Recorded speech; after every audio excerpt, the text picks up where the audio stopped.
Hello guys, कैसे हैं आप सब। माई सेल्फ रोहित विचार और एक बार सबका फिर से मोस्ट वेलकम मेरे चैनल पे। और जो मेरे चैनल पे अभी आए हैं, फटाफट मेरे चैनल को सब्सक्राइब कर लें ताकि लेटेस्ट वीडियोस के लिए आपके पास नोटिफिकेशन आती रहेंगी। और जिस तरीके से आपने टाइटल में पढ़ ही लिया होगा, ये हमारा एमसीक्यू 10th क्लास का जो है पार्ट 2 होने वाला है। पार्ट 1 में आपने पढ़ा बहुत कुछ, मैंने उसमें आपको जो है स्टडी करवाया और उसमें बहुत सारे क्वेश्चन ऐसे थे जिसमें बच्चों को डाउट भी आए थे और मेरे को व्हाट्सएप पे उन्होंने पूछे और क्लियर हो चुके हैं वो डाउट्स। अब तक आप पार्ट 2 एंजॉय करिए, फिर इसके बाद मैं पार्ट 3 भी आपके पास लेके आऊंगा। पार्ट 3 में मेरे को स्टूडेंट्स ने पहले ही बोल दिया कि सर थोड़े ट्रिगो के क्वेश्चंस आप ज्यादा उसमें दीजिएगा, तो प्रॉमिस बेटा मैं आपको पार्ट 3 में ट्रिगो के क्वेश्चन डिस्कस करूंगा। तो आप पार्ट 1 इसे, अगर पार्ट 1 जिन्होंने अभी तक नहीं देखा है, फटाफट पहले पार्ट 1 देखिए और फिर आप पार्ट 2 एंजॉय करिए और फटाफट लाइक कर दें, शेयर कर दें और सब्सक्राइब कर दें। थैंक यू और एंजॉय करते हैं वीडियो। तो चलिए गाइस, स्टार्ट करते हैं अपना part 2 of mathematics MCQ class 10। Part 1 में मैंने बहुत सारे क्वेश्चन आपको डिस्कस करे और आप लोगों ने जो डाउट था वो भी क्लियर कर लिया। रिफ्लेक्शन वाला क्वेश्चन था वो भी कर लिया, कोऑर्डिनेट ज्योमेट्री के थे, एपी के थे, ट्रिग्नोमेट्री के थे। इसी तरीके से जो है हम और अभी इसमें मैंने आपको जैसे पार्ट 1 में बताया है, तो पार्ट 2 करने से पहले पार्ट 1 फटाफट एक बार आप देख लीजिए। और जो मेरे चैनल पे अभी आए हैं, फटाफट लाइक कर दें, शेयर कर दें, सब्सक्राइब कर दें ताकि इस तरीके के वीडियोस आप लोगों को जो है नोटिफिकेशन के थ्रू मिलते रहेंगे। और साथ ही साथ अब जो है मैंने आपको पहले ही बताया कि हम 8 चैप्टर तक बहुत सारे एमसीक्यूज टाइप क्वेश्चन डिस्कस करेंगे डिफरेंट पार्ट्स में। तो चलिए स्टार्ट करते हैं। 1 2 3 गो। तो हमारा फर्स्ट क्वेश्चन है, लीजिए, the HCF of 36 and 54 we have to calculate. 36 और 54 का एचसीएफ हमें कैलकुलेट करना है, तो बहुत इजी है। देखिए कैसे करेंगे। 54 आया यहाँ पे, 36 आया यहाँ पे, 36 को अंदर 36 and this will get subtracted, this will become 18. So now this will, ये अब इसके यहाँ पे डिवाइड होता है, ठीक है। तो 18 2 जा 36 और जब ये पूरा डिवाइड हो जाता है, मैंने आपको क्या सिखाया था क्लास में, जब ये पूरा डिवाइड हो जाता है तो जो ये होता है ये एचसीएफ होता है। तो इस तरीके से हमारा ऑप्शन क्या हो जाएगा, D is the correct option of this.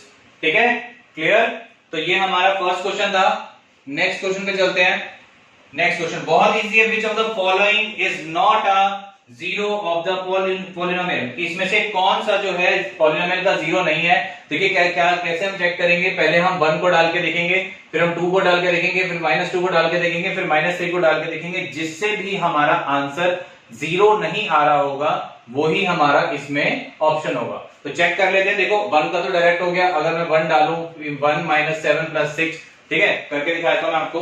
देखिए मेरे पास f ऑफ x क्या गिवन है बेटा, x³ - 7x + 6, ठीक है।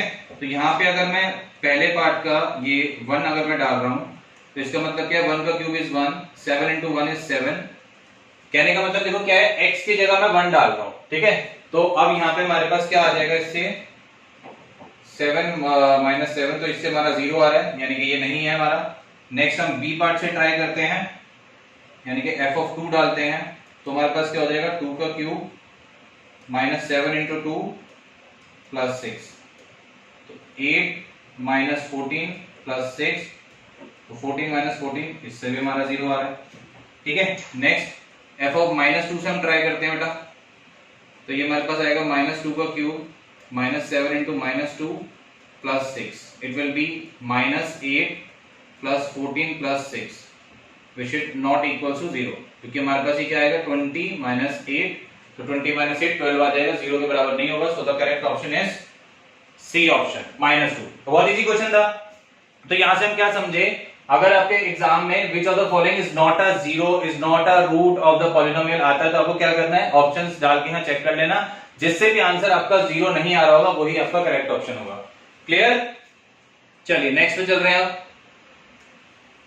The discriminant of the quadratic equation, discriminant बेटा कैसे निकालते थे, discriminant कैसे निकालते थे, d = b² - 4ac। बहुत बढ़िया, करते जाइए फटाफट से। तो अब देखिए हमारे पास इक्वेशन क्या है बेटा, x² - 4x + 1 = 0।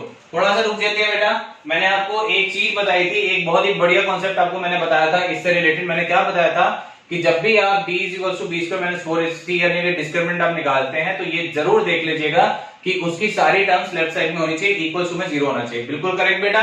चलिए आगे चल रहे हैं हम। फटाफट लाइक करते जाओ, शेयर करते जाओ, सब्सक्राइब करते जाओ। तो अब देखो a यहाँ पे कितना होगा बेटा, जो x स्क्वायर का कोफिशिएंट होता है वो a होता है।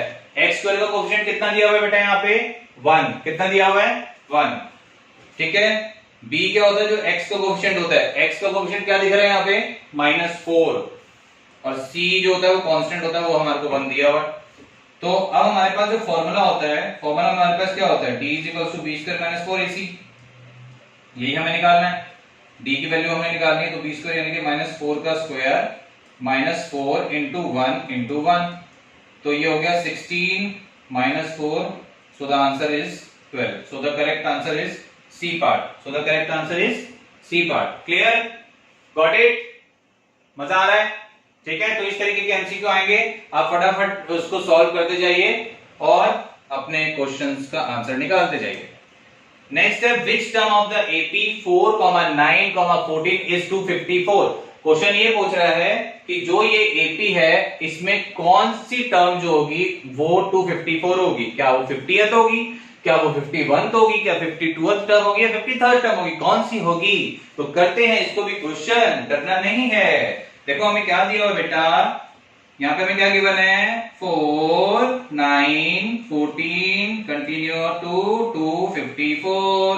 a की वैल्यू कितनी है, फर्स्ट टर्म जो होती है वो a होती है।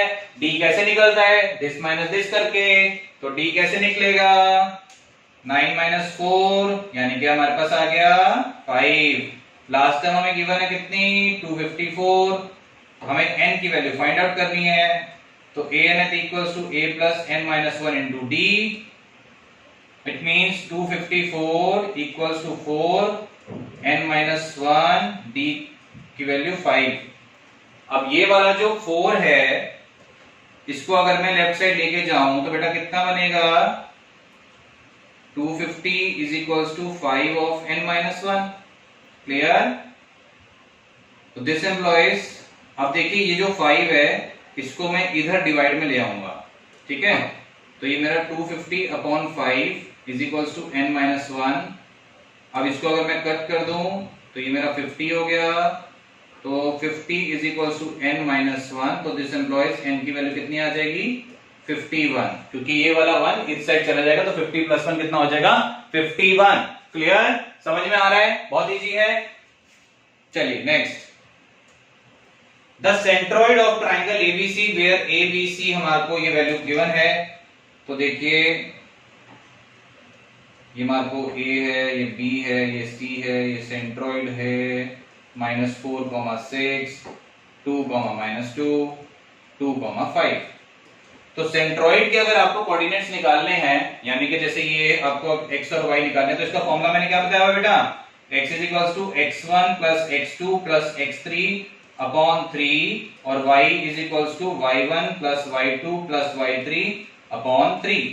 सो x = x1 क्या है बेटा -4, x2 क्या है बेटा ये 2, और x3 क्या है बेटा ये वाला 2 अपॉन 3। तो -4 + 4/3 which is equal to 0, so x की वैल्यू 0 आ गई। y = क्या होगा, ये आपका y1, ये आपका y2 और ये आपका y3, तो यानी कि 6 - 2 + 5 होल अपॉन 3,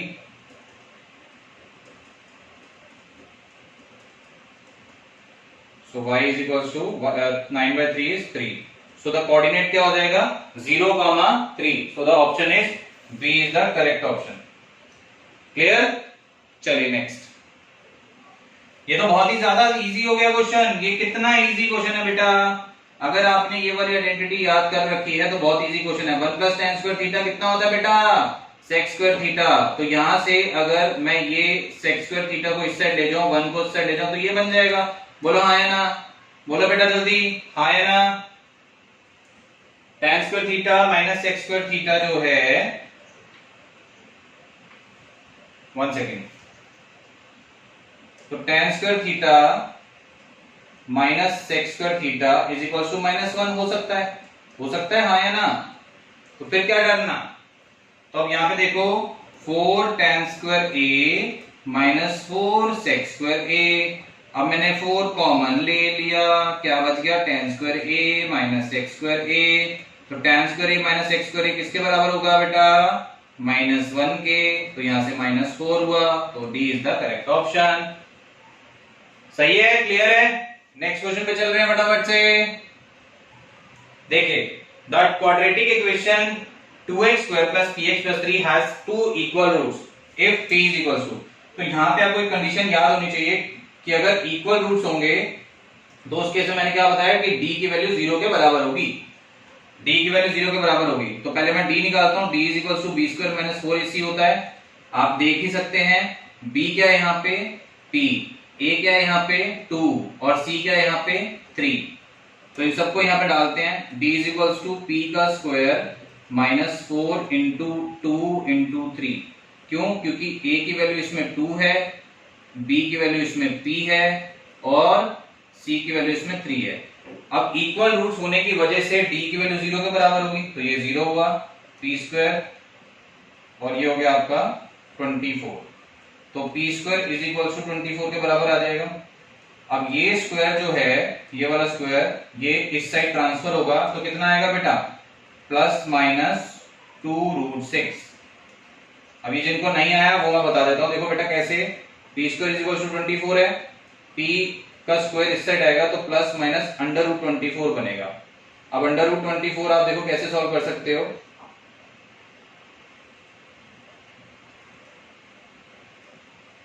ऐसे, ठीक है। अब देखो ये जो 2 है पेयर में, तो ये तो बाहर आ गया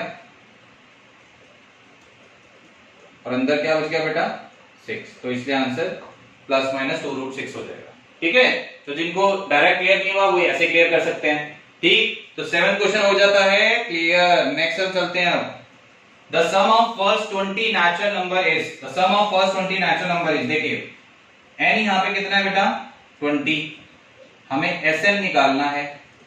ठीक है, फर्स्ट नेचुरल नंबर क्या होंगे 1 2 3 4 इस तरीके से।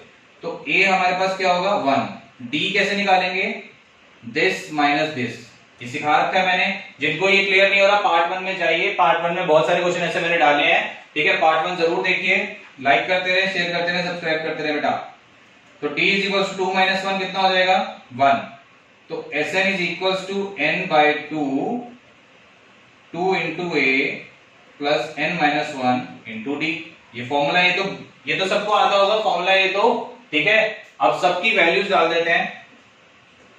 n बाई 2 कितना हुआ 20 बाई 2, ये हो गया 2 into 1 plus n minus 1 into 1, ये हो गया 10। Sn is equal to 10 2 plus n minus 1। n वैसे 20 है क्योंकि 20 टर्म्स के लिए बोला है, तो यहाँ पे n को हम 20 लिख देंगे। ठीक है, which is equal to 10 into 21। ठीक है ना, ये हो गया 22 माइनस 1 21, तो आपका आंसर आ जाएगा 210। सो the correct option is a part. A part is the correct option. समझ में आ रहा है, इजी है, कोई दिक्कत नहीं है। चलिए नेक्स्ट क्वेश्चन पे चलते हैं फटाफट से। ये तो बेटा बहुत ही इजी क्वेश्चन है, बहुत ही ज्यादा इजी क्वेश्चन है। ट्रिगो तो इतनी इजी है आपकी 10th क्लास की, बट आप लोग पता नहीं क्यों डरते हो। जब मैं आपके साथ हूं तो डरते क्यों हो बेटा? डरना नहीं है, कुछ भी आ जाए डरना नहीं है। बार बार बोलता हूं डरना नहीं है, डर के आगे जीत है। tan theta is equal to √3 दिया, sec थीटा निकालना है। डरने की क्या है बात, कोई दिक्कत नहीं। आप बस ये देखिए tan theta is equal to √3 है ना, तो √3 tan की वैल्यू में कितने पे आता है 60 डिग्री पे, तो tan theta is equal to tan 60 degree हो गया। अब कंपेयर करके हम क्या लिख सकते हैं, this implies theta is equal to 60 degree. चलो जी, ये हमारी बात खत्म हो जाती है। अब sec थीटा उन्होंने पूछा है कि क्या होगा, sec थीटा यानी कि sec 60। sec 60 कितना होता है, cos 60 का उल्टा। cos 60 कितना होता है 1/2, तो 1/2 का उल्टा कितना हुआ 2। समझ में आया, इजी था ना? अगर इजी था, अच्छा लगा, फटाफट लाइक करो, शेयर करो, कमेंट सेक्शन में कमेंट करके बताओ कैसा लगा। चलिए आगे चल रहे हैं हम। Find the degree of the polynomial. बेटा इसको सॉल्व कराना तो आपका टाइम वेस्ट बहुत होगा, इसको सॉल्व नहीं करना आपने। देखो मैं आपको बताता हूं सिंपल सा। डिग्री का मतलब क्या होता है, वेरिएबल की हाईएस्ट पावर। वेरिएबल की हाईएस्ट पावर देखो, अब वो कैसे करेंगे, x को इससे मल्टीप्लाई करके रफली देखो, आप सिर्फ रफली देखो पावर क्या होगी।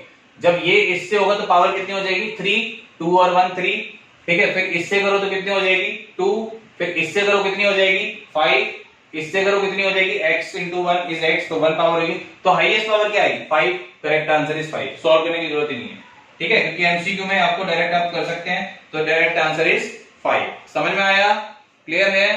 चलिए नेक्स्ट है, ये आपको 3 टर्म्स दिए हैं, मैंने पार्ट 1 में भी ऐसा एक क्वेश्चन डाला था कि अगर 3 टर्म्स एपी में गिवन है तो हमें x की वैल्यू निकालनी है। कैसे करेंगे, this minus this will be equal to this minus this. तो अब इसको कैसे करेंगे बेटा, देखिए फटाफट, x plus 10 minus 2x is equal to 3x plus 2 minus x plus 10।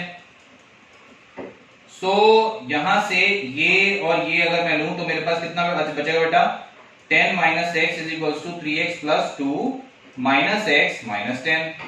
So 10 minus x will be equal to 2x minus 8।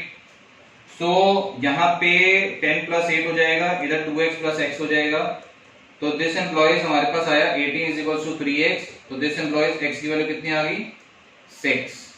तो answer will be D part, so B is the correct option, ठीक है, clear है।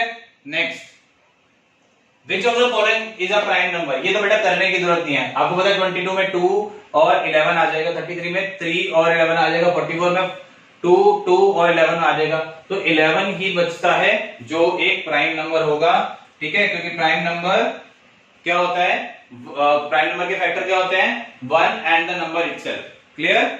चलिए next, तो ये तो हो गया। Which of the following is a zero of the polynomial x cube minus 8?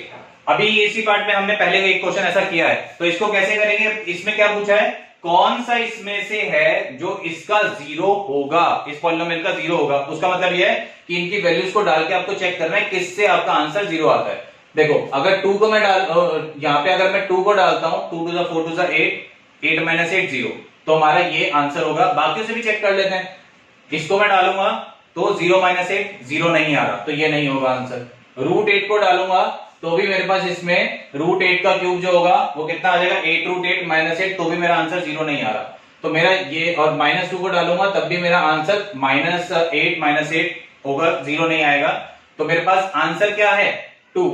देखिए मैं करके बता रहा हूं, जैसे x क्यूब माइनस 8, अब इसमें अगर मैं a पार्ट करता हूं पहले, -2 का क्यूब माइनस 8, तो ये मेरा 0 नहीं आ रहा, तो ये आंसर नहीं है। f ऑफ 2 डाल के देखता हूं, तो 2 का क्यूब माइनस 8, 8 माइनस 8 0, तो मेरा इसमें देखो 0 आ रहा है, तो ये मेरा आंसर हो जाएगा, है ना इजी क्वेश्चन बेटा। Next, the roots of the equation √3x² minus 2x minus √3 is equals to 0, तो इसका हमें आंसर निकालना है। देखिए बहुत आसान क्वेश्चन है, √3x² minus 2x minus √3 equals to 0। अगर मैं इसमें a की बात करूं तो a मेरा पास इसमें कितना है बेटा √3, b मेरे पास इसमें कितना है -2, और c मेरे पास कितना है इसमें -√3। तो अगर मैं सबसे पहले d निकालता हूं, d is equals to b² minus 4ac, तो d is equals to b का स्क्वायर माइनस 2 का square minus 4 into √3 into minus √3, तो ये आ जाएगा 4 प्लस 4 इंटू 3, तो d is equals to 4 plus 12 यानी कि 16 आ गया, ठीक है बेटा। तो यहां से अब अगर मेरे को रूट्स निकालने हैं, देखो सिंपल सा लॉजिक है, ये आपको क्वाड्रेटिक इक्वेशन एक दी हुई है, यहां से मैंने a लिख दिया, b लिख दिया, c लिख दिया, डिस्क्रिमिनेंट निकाल रहा हूं, डिस्क्रिमिनेंट मेरा 16 आ गया। अब रूट्स जो निकालने, रूट्स निकालने का फॉर्मूला क्या है, रूट्स निकालने का फॉर्मूला है x is equals to minus b plus minus under root of b² minus 4ac upon 2a, which is equals to, तो यहां तक देखो बेटा क्लियर है ना, कोई दिक्कत है तो मेरे को कमेंट सेक्शन में बता देना, नहीं तो व्हाट्सएप कर देना, नंबर मेरा है आप सबके पास। देखिए तो यहां से अब मैं b की वैल्यू अगर डालूं तो b की वैल्यू कितनी है बेटा, b की वैल्यू है माइनस ऑफ -2 और plus minus under root of b² minus 4ac की जगह बेटा क्या आ जाएगा 16 और whole upon 2 into a is 2 root 3. ठीक, so x will be equals to 2 plus minus root 16 से बाहर कितना आएगा 4 अपॉन 2 रूट 3. अभी हमारा दो पार्ट्स में ब्रेक हो जाएगा. ठीक है, दो पार्ट्स में हो जाएगा. एक तो हो जाएगा x is equal to 2 plus 4 upon 2 root 3, जिससे आ जाएगा 6 अपॉन 2 रूट 3, 3 बाय रूट 3. तो 3 बाय रूट 3 जो है, अगर मैं ऊपर नीचे रूट 3 से मल्टीप्लाई कर दूं तो 3 रूट 3 बाय 3, 3 कैंसिल, तो रूट 3 आएगा एक तो. और यहां पे आप देख सकते हैं नेक्स्ट रूट 3 आ गया. और नेक्स्ट हमारे पास इसमें क्या होगा, x is equals to 2 minus 4 upon 2 root 3 which is equals to minus 2 upon 2 root 3. ये कैंसिल हो गया, तो माइनस 1 बाय रूट 3. तो आप देख सकते हैं मेरे दो आंसर आए हैं, रूट 3 और माइनस 1 बाय रूट 3. तो option will be D option is the correct. ठीक है, तो डी ऑप्शन मेरा करेक्ट आंसर होगा इसका. Next question number 15. 15th term of the AP, हमें इसमें बताना है कि इसमें 15th term of the AP क्या होगा. ठीक है, जल्दी से इसको भी करते हैं. देखिए ए मेरा इसमें क्या होगा बेटा, x माइनस 7, और डी की वैल्यू क्या हो जाएगी, ये x माइनस 2 में से मुझे माइनस किसको करना होगा, x माइनस 7 को. So d is equal to x minus 2 minus x plus 7. So d is equal to यहां से 5 आ जाएगा. अगर मुझे 15 टर्म निकालना है तो किसके बराबर होता है, a प्लस 14d. तो a कितना है, x minus 7 plus 14 into D कितना है 5. 14 5 का कितना होता है बेटा 70. तो ये मेरे पास कितना आ जाएगा, x माइनस 63. क्लियर. सो इसका हमारे पास करेक्ट, सॉरी x प्लस 63 हो जाएगा. तो यहां से x प्लस 63 आ जाएगा. तो इसके बाद हमारा करेक्ट आंसर कौन सा हो गया, A part is the correct answer. ठीक है, तो मैंने आपको ये हमारा पार्ट 2 का क्वेश्चंस थे.